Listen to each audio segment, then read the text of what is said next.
老吴，小朱啊，来，你们啊一定把家守好了哈啊，一定要防着敌人杀回马枪，啊，处长放心，乖。大家把物资口袋都绑好啊，不要影响城区战斗。准备好，立即出发。好。哦，哎，夏生，哎，你分析，你说老周和白松他们是在白石村，还是会在松山峪呢？要是我决定，我会去松山峪。为什么呢？那里更利于防守。你讲的有道理，那咱就去松山峪。好。庄局长，哎，回来了。杜神已经慢着。庄局长，你慢跑，你慢点，慢点。这是我配的创伤药和跌打膏，我让王区长拿着，他说没有你的批准，他不能要。没办法，我只能来找你庄区长了。庄局长，你们就收下吧，这次是我自愿捐赠的，就当上次那个事的补偿吧。到现在，俺这个心里还过意不去呗。杜神医，我们西药确实不够，需要这些草药给伤员救治。好，那咱就留下了啊。这样，老吴，来，啊，你把杜神医给咱这些草药啊，全都记上账，回头咱要偿还。好，来拿着吧。谢谢杜神医啊。啊，偿还，区长，你说这个话就见外了。你们八路军帮俺打仗，死伤了多少人啊？这个账，俺们拿什么还啊？打鬼子，咱们都是一家人。我不会骑马，我要会骑马，我就跟着你们一块去看伤病员去了。你讲得好啊，杜神医，谢谢你，啊。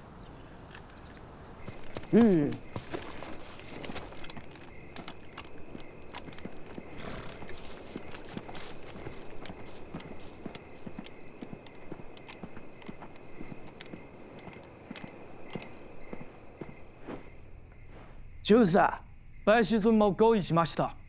村の西と南2つの工事に敵の班が1つがいる。攻撃部隊準備をされました。松山峪から頼りがあるか。通信の報告では、有利の地形が確保され、いつでも発砲開始できます。今回は夜間基地を仕掛けるんだ。部隊は待機して市中まで午前2時。他の準備をせずに白石村と工事1箇所奇襲しろ。はい。松山峪はどうですか？彼らに伝えろ。銃声を合図に松山峪を砲撃して大規模攻撃の捕虜をしろ。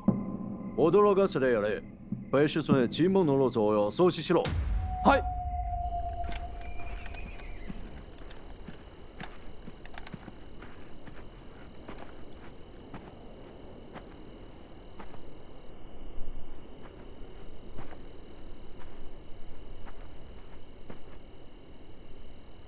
这侦查的人怎么还不回来啊？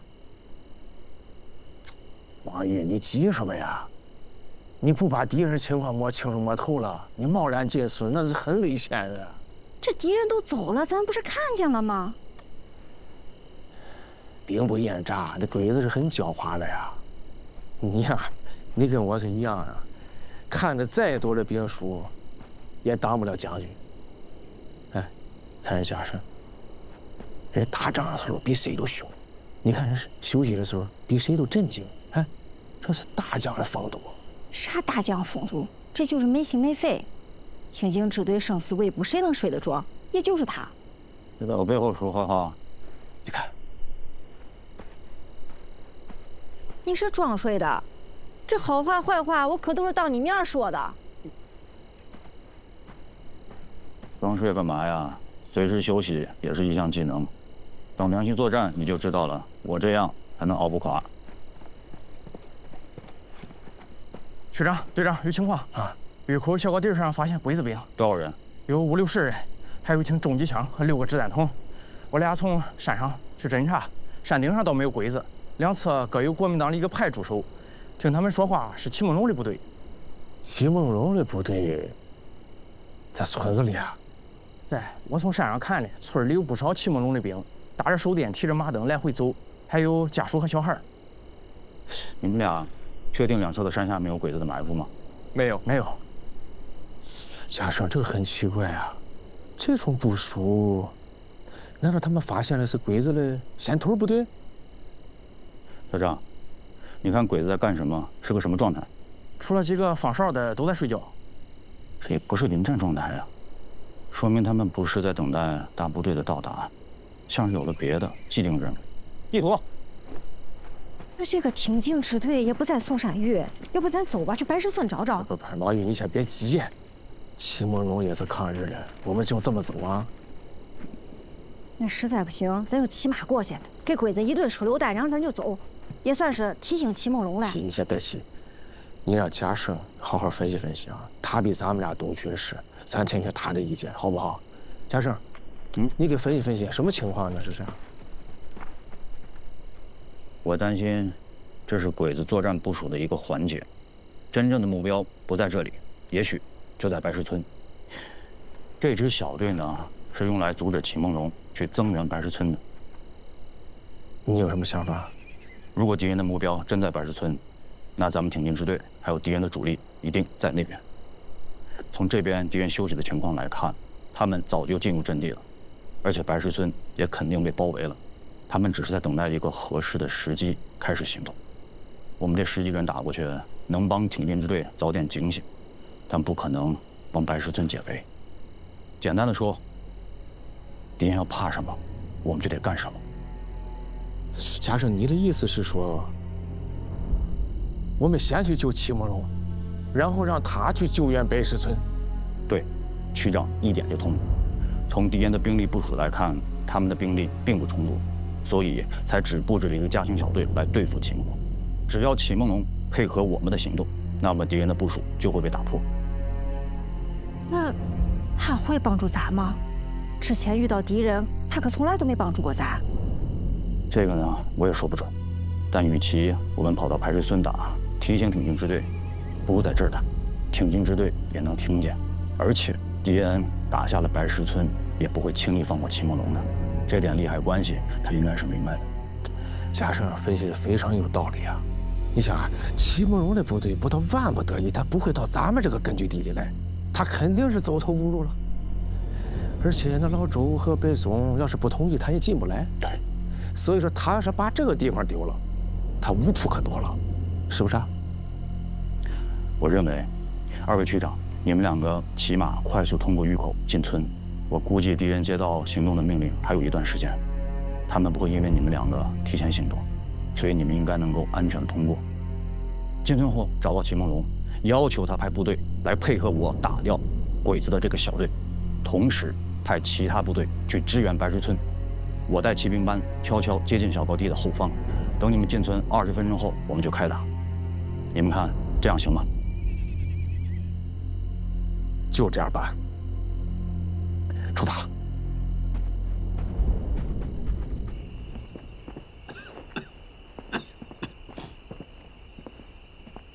周政委，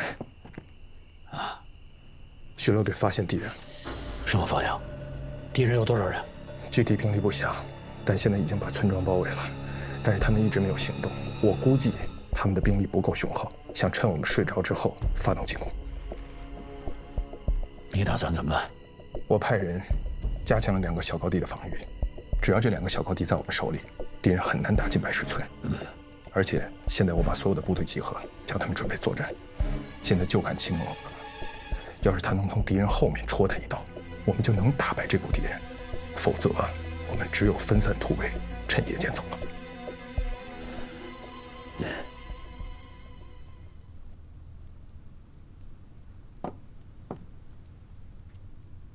就这么巴掌大的地方，没有粮食，也没有人，不是久留之地啊！实在不行，咱们也学孙玉林，先到日本人那里找个地方生存下来，然后再考虑曲线救国。要想走这一步的话，我至于等到山穷水尽吗？当汉奸，我齐梦龙怕愧对祖先。这种话你再敢说，老子毙了你！是。报告师长，太太请您回去早点休息。跟太太说，让她跟孩子先睡，我还有事情处理。是。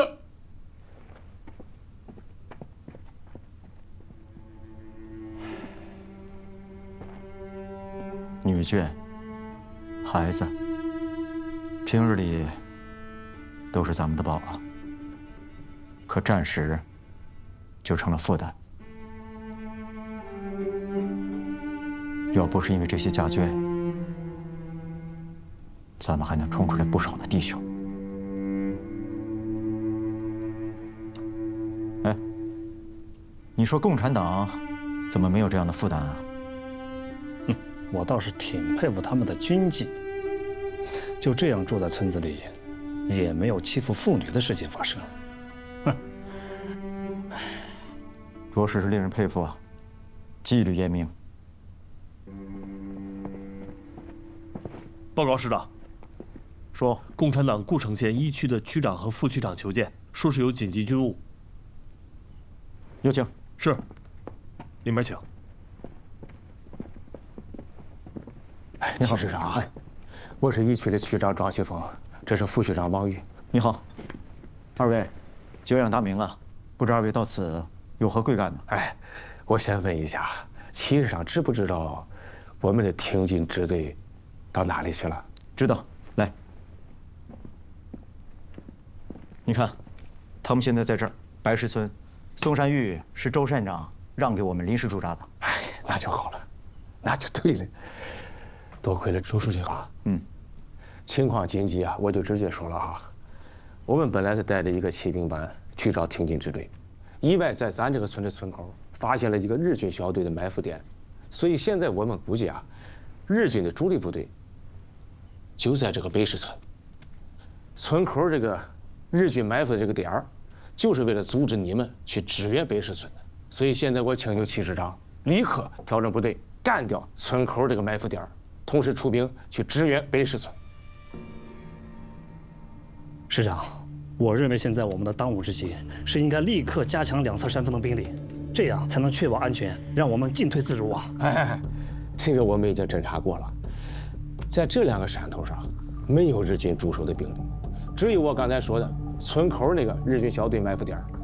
我们的骑兵班现在已经悄悄地摸到了敌人的后方，他们随时可以发起攻击，配合你们的进攻。你说的这个日军小队很有可能是他们的先头部队，在等他们的后面的大部队。师长，我们现在可只有800人呀，而且还有家眷，自顾不暇呀。我认为我们现在应该立刻派2个连上山，坚守两侧山峰，这样才能阻止日军进入松山峪。关键的时刻，我们还可以沿着松山峪向后山撤退。我们从敌人的枪口底下跑来统治你们，可你们呢，只想着自顾逃跑，还是不是抗日的队伍了？王宇，你也别急，咱们这个事儿让齐师长你自己考虑一下。师长，咱们可就剩这点家底儿了。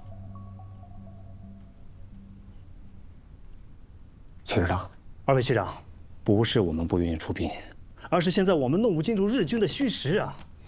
他们敢包围白石村，兵力至少不会少于2个中队，而我们现在手头只有7个连的兵力，拿出4个连来保护松山峪的家眷，剩下的3个连来消灭村前的日军加强小队，还算有把握。如果再去支援白石村，怕是力不从心啊。越是在这个最困难的时候，我们要联合抗日啊！都是中国人啊，这个时候得一条心吧。否则我们一定会被敌人一个一个击破。其实让你想一想，如果鬼子顺利地占领了北石村，下一个目标就是你们无处可躲。为什么村口正有一个埋伏点啊？有2个作用：第一，它就是为了阻止你们去支援北石村；第二，它是要黏住你们，等待他们的大部队过去支援。那你们怎么办？齐师长，尽快决断呀！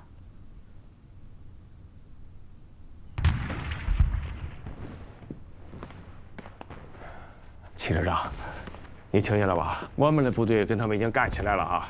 现在鬼子可就在村口这哈。齐师长，别再犹豫了。季风，别跟他们啰嗦了，咱们先去支援加胜他们。走。王宇，王副区长，你一个女人都敢去冲锋陷阵，难道我们这些爷们儿会当缩头乌龟吗？嗨，师长，陈参谋长，两侧山头的2排按兵不动，留下1个连，固守松山峪，其他的部队马上集合，让战团长带1个连去攻击村口的日军，其他的4个连你跟我绕过小高地，支援白石村。是，师长，既然这样，你就别去了，我自己带队就行了。我当然要去，我要让八路军的弟兄们知道我齐梦龙还有咱们的部队不是忘恩负义之辈。好，齐师长，我跟你一起去。白石村情况我比你更清楚一些，而且我过去以后呢，我能更好的跟挺进支队保持联系。王宇，你和团长打村口打鬼子的时候，一定要注意和嘉盛的联络。收到。走吧。走。中佐、松山峪の方で先に戦い始めました。気づかれたに決まれる。支援素子は準備できたか？ご指示通り、マシンガン6つ待ち伏せしています。合図にしてくれ。直ち白石村に吸収せよ。はい。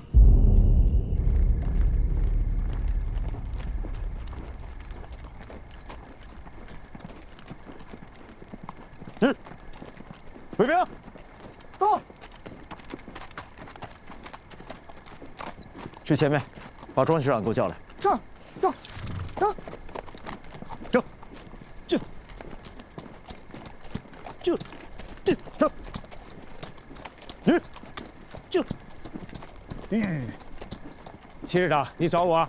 庄学长，松山峪已经打仗了，白石村的敌人不可能没有警觉，你一个人走在前面太危险了，跟我们一起走吧。停止前进！什么情况？报告师长，前方遇到敌人阻击，前排伤亡惨重。有多少敌人？人数不多，大概有1个小队，但火力很猛。师长，是不是中了埋伏？埋伏什么呀？周围早都打起来了。我看他们这兵力不足。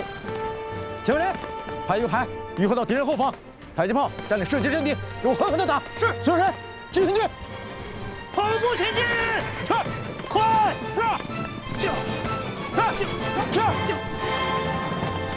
報告です。白石村の敵が前から警戒したので、我が軍が攻撃し損なった。長官、ティモン軍が増援部隊に猛烈な攻撃を加え、小松隊長から応援要請を頼まれました。小松に伝えろ。最後まで戦い、半歩も立ち退くな。はい。酒井。はい。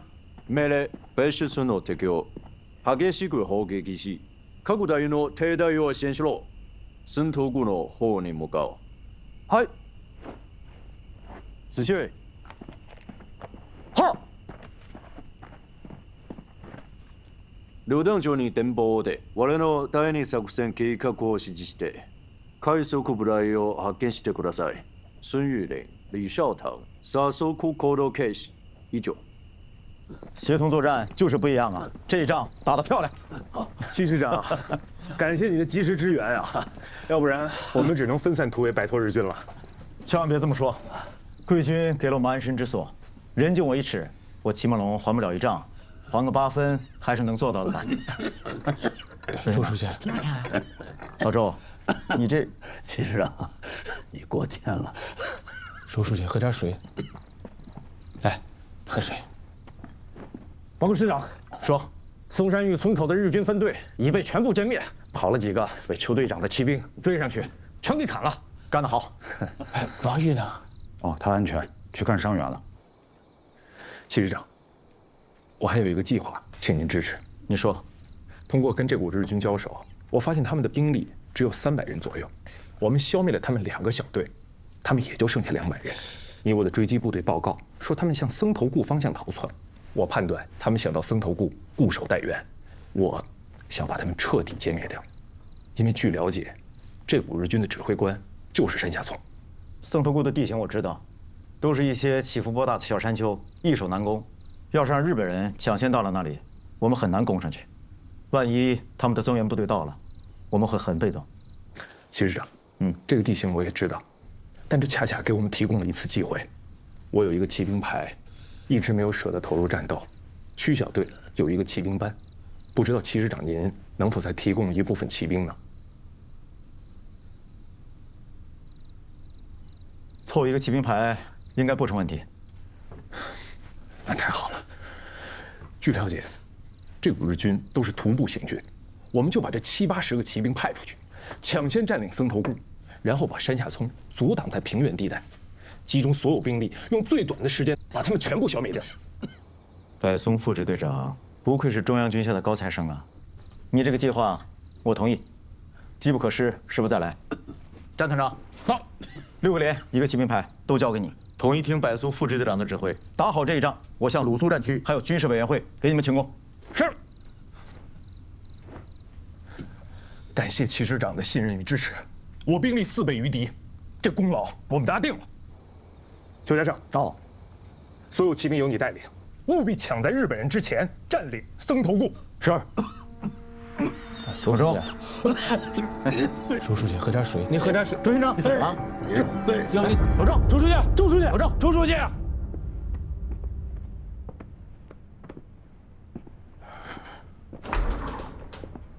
大晚上的找我有什么事儿？来看看这个，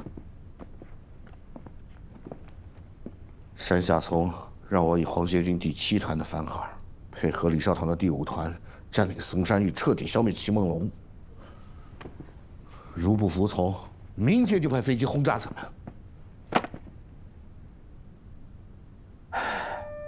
上贼船容易，下贼船难呐。既然统一改编为皇协军，那就得听日本人指挥了。这山下松，老子暗地里帮他干了多少事儿，还不知足，非要我彻底戴上汉奸的帽子。老陈，你说怎么办吧？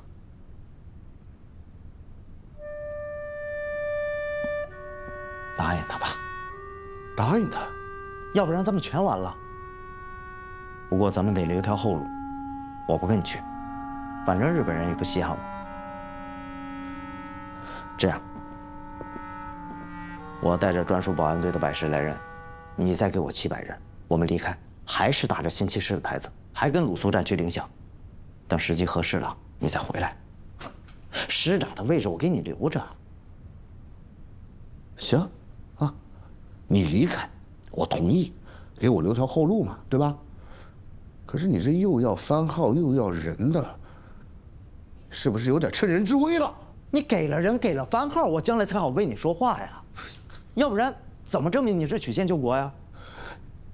那行，你不同意也行，我一离开就发表一个和你决裂的宣言，宣布重建新七师，脱离你过来的全部官升1级。到时候，我估计你手下跑不光，也剩不了多少。你跟老子玩这套啊？你信不信我现在就毙了你？你下个命令试试，看进来的人是毙了我还毙了你？你把他们都收买了？收买？用不着那么破费吧？你天天花天酒地玩女人，从来不管部下的死活。我不过是帮他们解决了该解决的问题。还有，你知道新七师有多少人不愿意跟你当汉奸吗？要不是我替你解释，你脑袋现在还能在脖子上吗？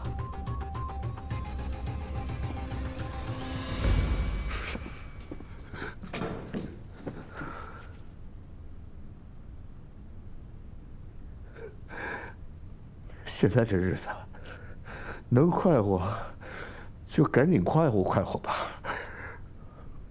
谁知道还能不能看到明天的太阳？行，就按你说的办，啊。对了，你把那几个要抗日给我带走，省得以后在我背后开黑枪。咱们俩也共事那么长时间了，我也替你考虑了。走的人多了，日本人那边不好交代；那走的人少了，国军这边也不好交代呀。1800人，我要700，你还剩1000多，大头还在你那儿啊。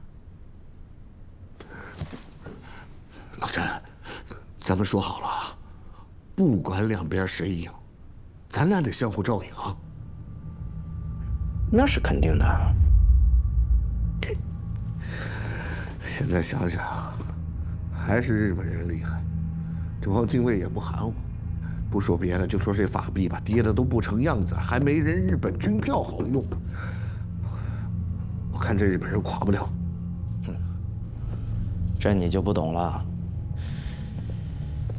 刚听的广播，德国进攻了苏联，现在是英国和苏联都参战了，就看美国了。不是，你们说美国人和日本人好着呢吗？还卖好多东西给他们呢。此一时彼一时啊，走着看吧。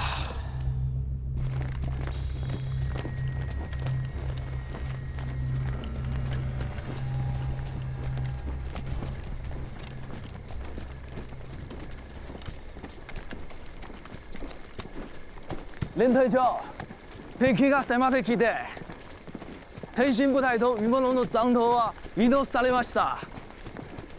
援護部隊は半地完了。命令、素早く戦闘区へ向かおう。はい。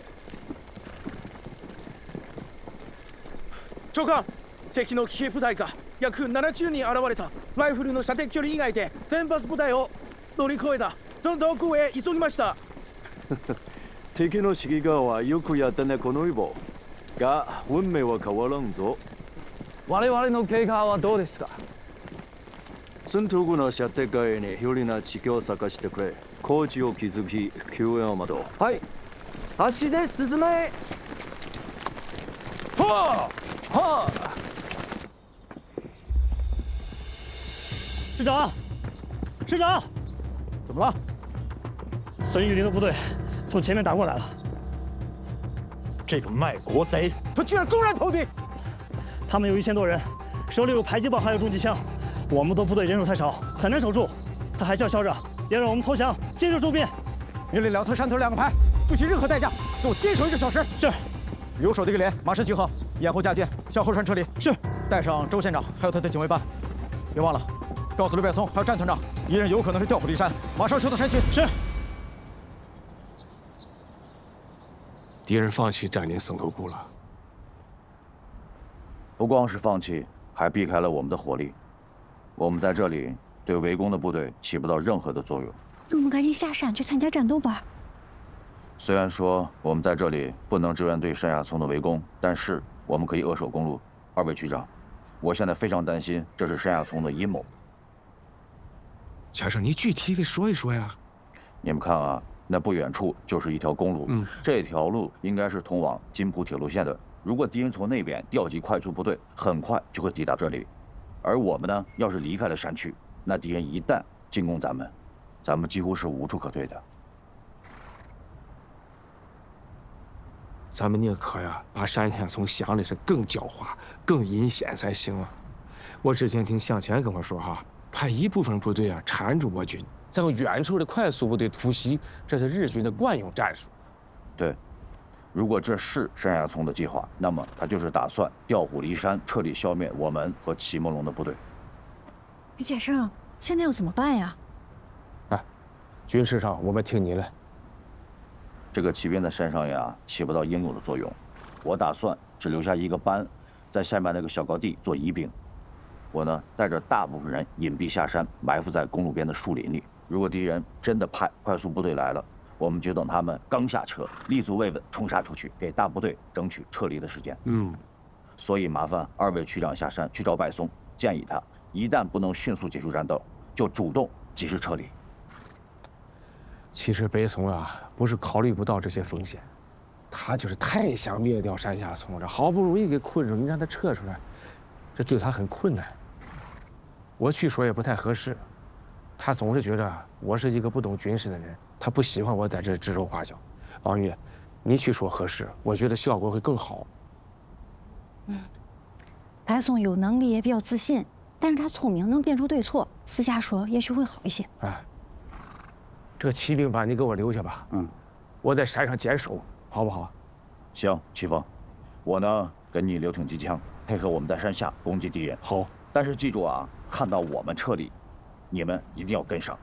好。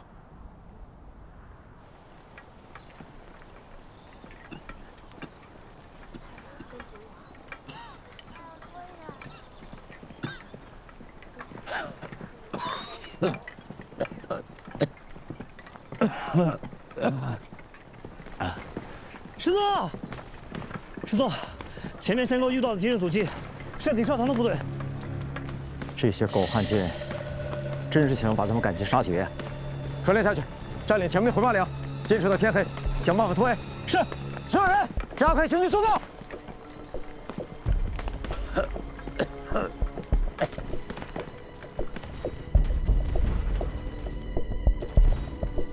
派第2梯队上去，一定要把鬼子打下去，突破敌人的防御。同学，到，打醒我的，干！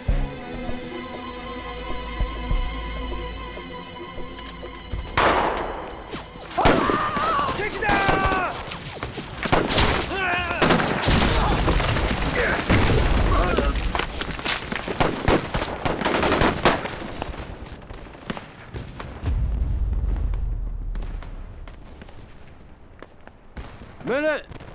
敵弾の分隊、敵の第2集団に対して阻止射撃を。はい。テロムレ、プレイ！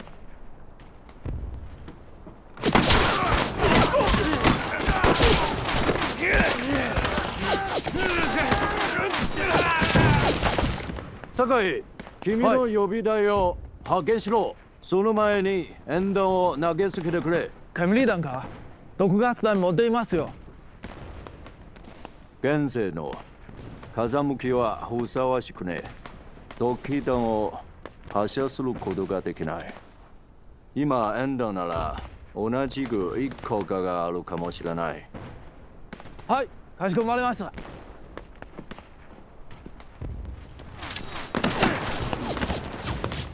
毒气弹！毒气弹，快撤！快撤！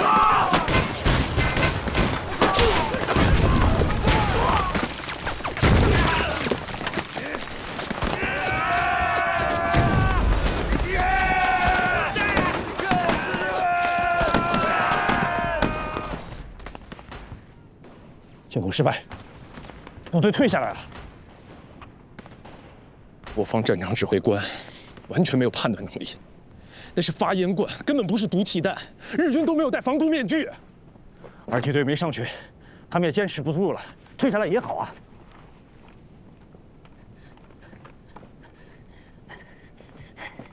大宋，王玉，你怎么来了？我有几句话想跟你单独说一下。我现在正在指挥战斗，与战斗无关的事儿以后再说。当然是跟战斗有关。那你就说，我对友军指挥官不设防。那你别因为面子问题不接受我们的意见。我不接受你们的意见就是要面子。快说吧，我还马上组织战斗。我们在森头谷看了地形，旁边有一条公路通往津浦铁路线，我们担心敌军在那边调集快速部队来围攻我们。我们离开了山区，很难组织撤离。如果不能快速的消灭山下丛，我们建议主动撤离。说完了。多此一举，这个风险我早就考虑过了。我已经派了观察哨严密观察那条公路。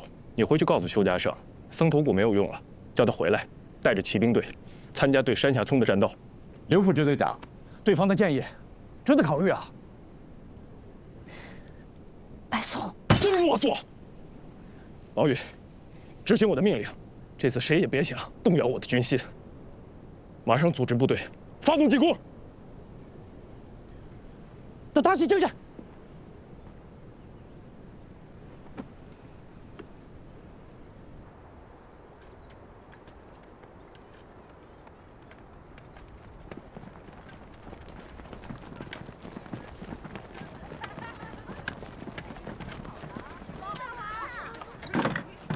弟兄们，攻势继续加高！后面的弟兄，时刻注意情况。谁家的孩子呀？带回去！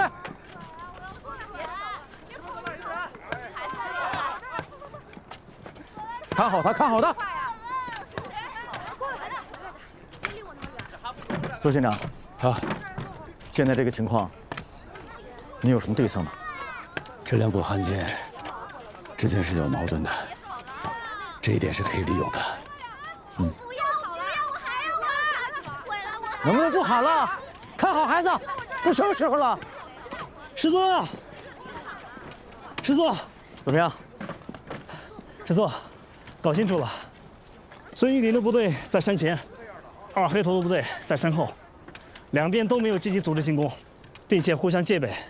看来啊，他们没有互信。周县长，跟你说的一样。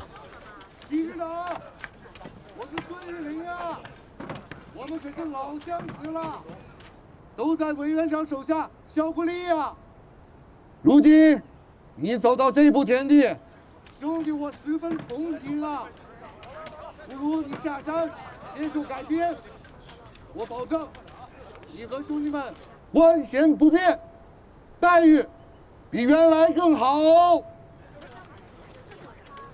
徐师长，你别听那孙胖子放屁，日本人才让他当个团长，他能让你当上师长？你呀，还是过我这边来吧。你别管当多大的官儿，谁能管得着你呀？你是要地盘有地盘，要钱有钱，要女人有女人。你们都别喊了，我跟弟兄们商量一下，然后派个代表跟你们谈，谁给的条件好，我起码我跟弟兄们就跟谁走。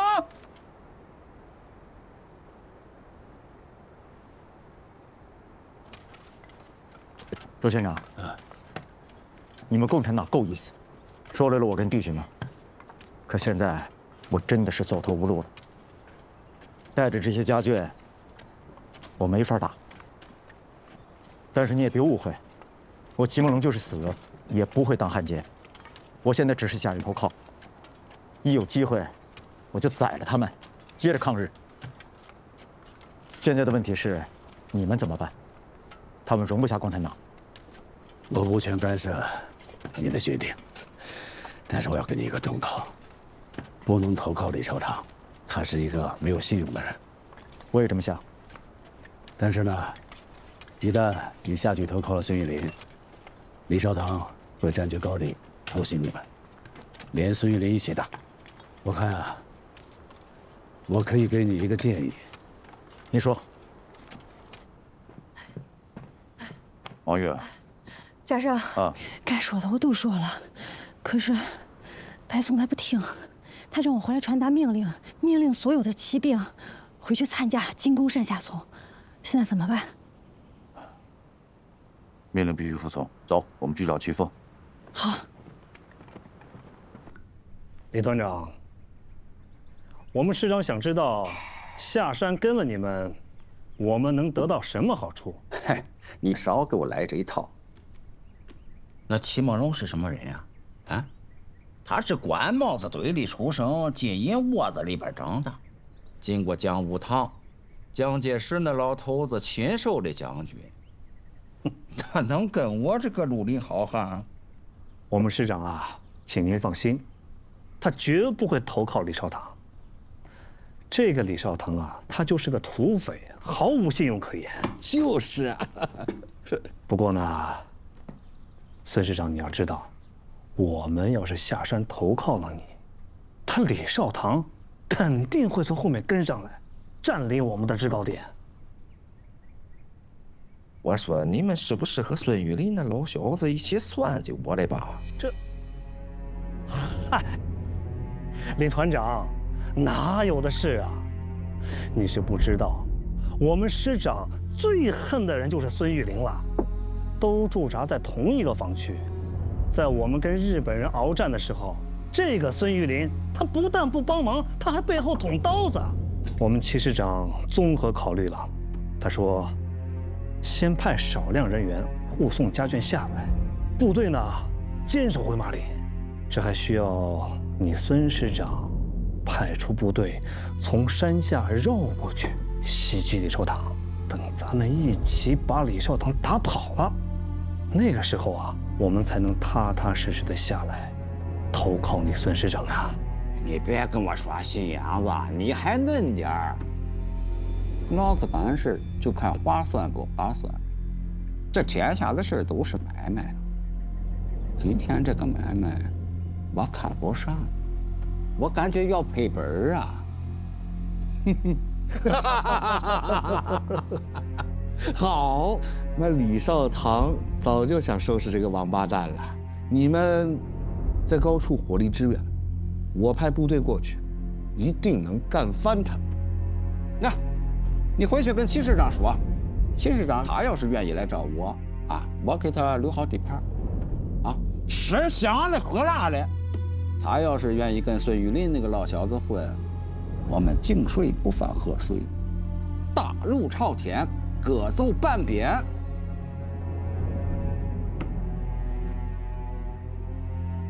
怎么样？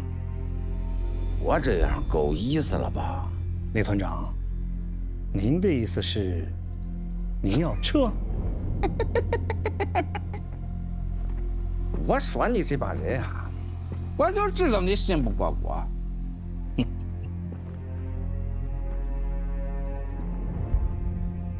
过半个钟头，你派人来看。我要是剩一兵一卒，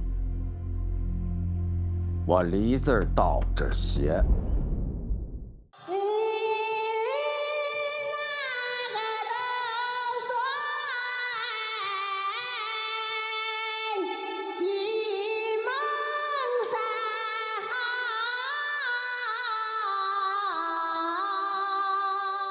情。